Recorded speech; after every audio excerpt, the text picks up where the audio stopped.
দর্শক, মধ্যরাতে একটি ব্রেকিং নিউজ নিয়ে হাজির হয়েছি। সেটা হচ্ছে জাতিসংঘের প্রেসিডেন্ট পদে, মানে জাতিসংঘের ৮১তম সাধারণ পরিষদের অধিবেশনের সভাপতির পদে বাংলাদেশ যেই প্রার্থী দিয়েছিল, সেটা বাংলাদেশ ফিলিস্তিনের সমর্থনে প্রত্যাহার করে নিয়েছে এবং ডক্টর মোহাম্মদ ইউনূস তিনি জাতিসংঘে চিঠি দিয়েছেন এবং চিঠি দিয়ে বাংলাদেশের প্রার্থিতা প্রত্যাহার করে নিয়েছেন। আপনারা জানেন যে জাতিসংঘে প্রেসিডেন্ট পদে বাংলাদেশের লড়ার কথা।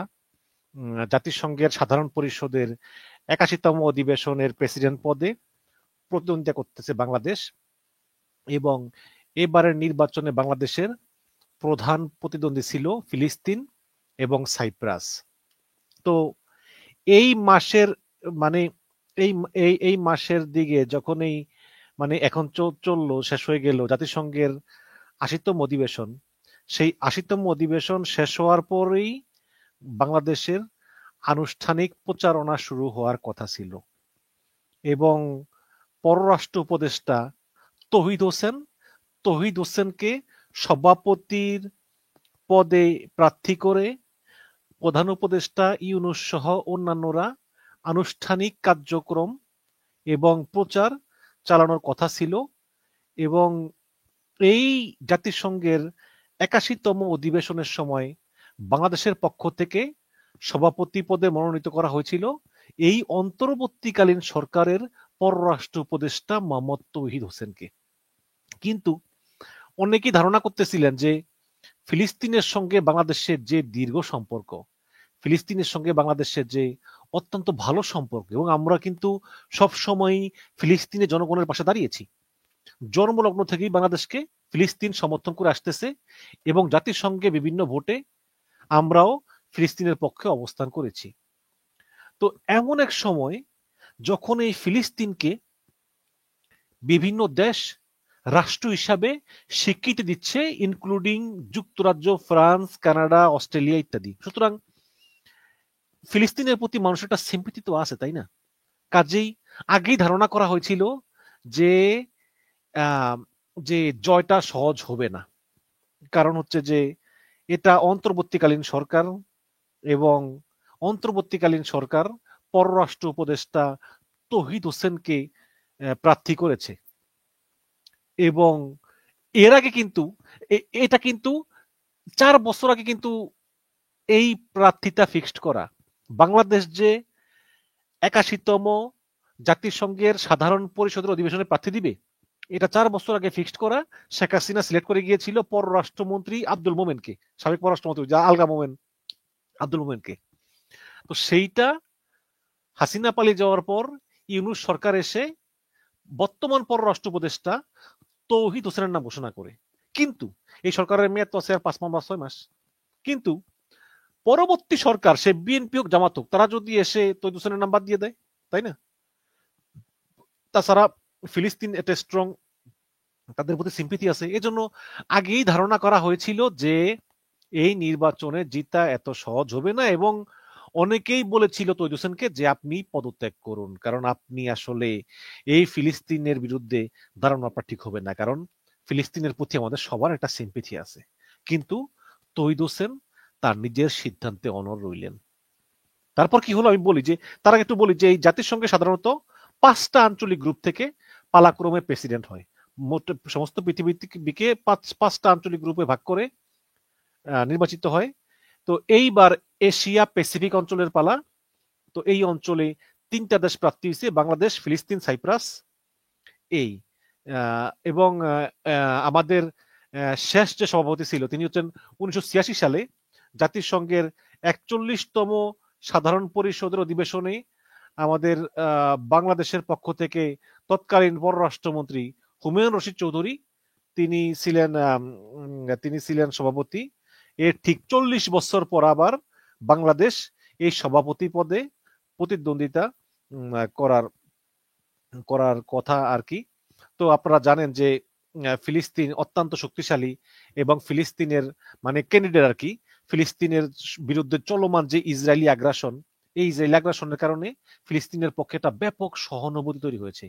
সম্প্রতি ফ্রান্স, কানাডা, ব্রিটেন সহ বেশ কয়েকটি প্রভাবশালী পশ্চিমা দেশ ফিলিস্তিনকে রাষ্ট্র হিসাবে স্বীকৃতি দেওয়ায় দেশটি আরো এগিয়ে গিয়েছে, এবং এই কারণে সহানুভূতিশীল দেশগুলোর পাশাপাশি অধিকাংশ মুসলিম দেশ কিন্তু বাংলাদেশকে ভোট দিবে না, ফিলিস্তিনকে ভোট দিবে বলে ধারণা করা হচ্ছিল। এবং দর্শক, ঐতিহাসিকভাবে কিন্তু বাংলাদেশ সবসময় ফিলিস্তিনের পাশে দাঁড়ায়। সুতরাং অনেক বলা হয়েছিল যে এই নির্বাচন থেকে, এই সভাপতি নির্বাচন থেকে বাংলাদেশের প্রার্থিতা প্রত্যাহার করা উচিত, এবং প্রার্থিতা প্রত্যাহার করলে ফিলিস্তিনের প্রতি আমাদের সমর্থন আরো বৃদ্ধির পাশাপাশি মুসলিম বিশ্বেও কিন্তু বাংলাদেশের ভাবমূর্তি উজ্জ্বল হবে, এবং বাংলাদেশ প্রার্থিতা প্রত্যাহার করলে ফিলিস্তিনের জয় একরকম নিশ্চিত, কারণ তখন ফিলিস্তিনের একটা মাত্র প্রতিদ্বন্দ্বী থাকবে কে? সাইপ্রাস। ওই সাইপ্রাসের তেমন জনসমর্থন নাই। কিন্তু সমস্যা হচ্ছে তৌহিদ হোসেন। তৌহিদ হোসেন বলতেছে না, আমি প্রার্থিতা প্রত্যাহার করব না, আমাদের এই প্রার্থিতা 4 বছর আগে থেকে ঘোষণা করা। ফিলিস্তিন ঘোষণা করেছে নতুন, আমরা 4 বছর আগেই প্রার্থিতা ঘোষণা করে রেখেছিলাম। তৌহিদ হোসেন আরো বলেন যে, আমি ঠিক জানি না আমাদের সাংবাদিকরা কেন বিষয়টি এভাবে আনেন, আমি ঠিক জানি না।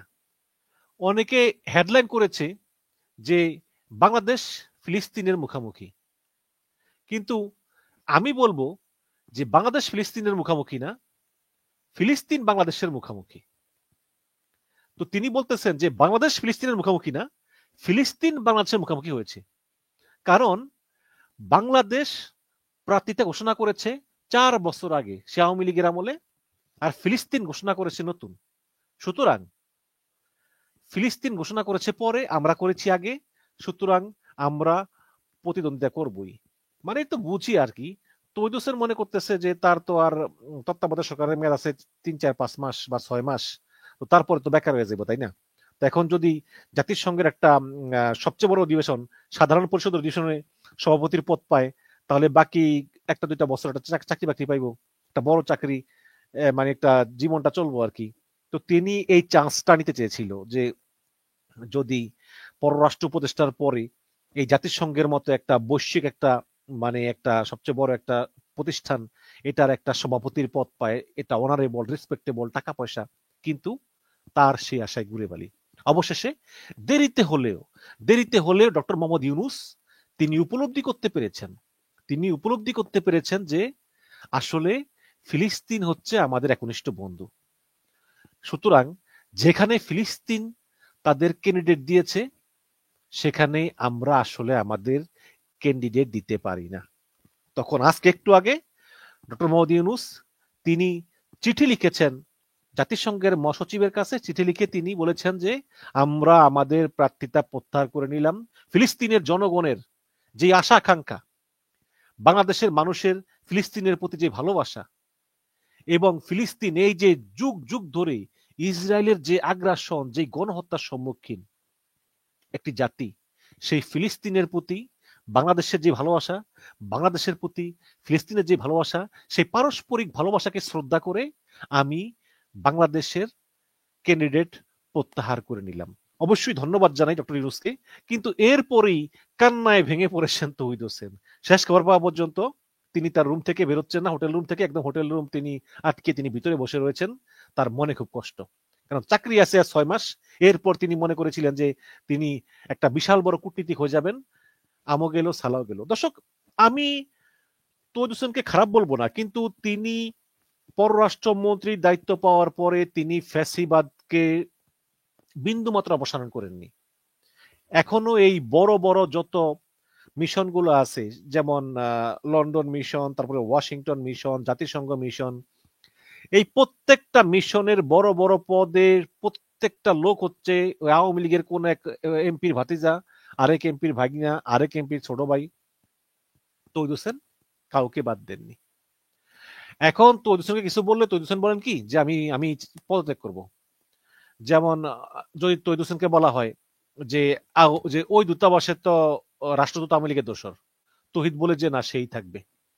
তো যখন বাড়াবাড়ি করে তখন তৌহিদ বলে যে আমি পদত্যাগ করলাম, তখন আবার ইউনূস সাহেব বলেন না না না, ঠিক আছে থাকুক। এইভাবে চলতেছে একটা সরকার। আজকে এই যেই নিউ ইয়র্কে গিয়ে আক্তারের গায়ে ডিম মারা হলো, সেখানে দূতাবাস বলল দূতাবাসের লোকজন বিএনপি কে বলল ফখরুল সাহেব বের হবেন ৮ নম্বর গেটে। বিএনপি সব লোককে ওদিকে পাঠিয়ে আওয়ামী লীগের লোককে আবার সঠিক নিউজ দিল, বলল যে ফখরুল সাহেবেরা বের হবেন ৪ নম্বর গেট দিয়ে। তখন এই আওয়ামী লীগের লোকেরা এসে মির্জা ফখরুলকে হেনস্থা করলো, আক্তারকে হেনস্থা করলো।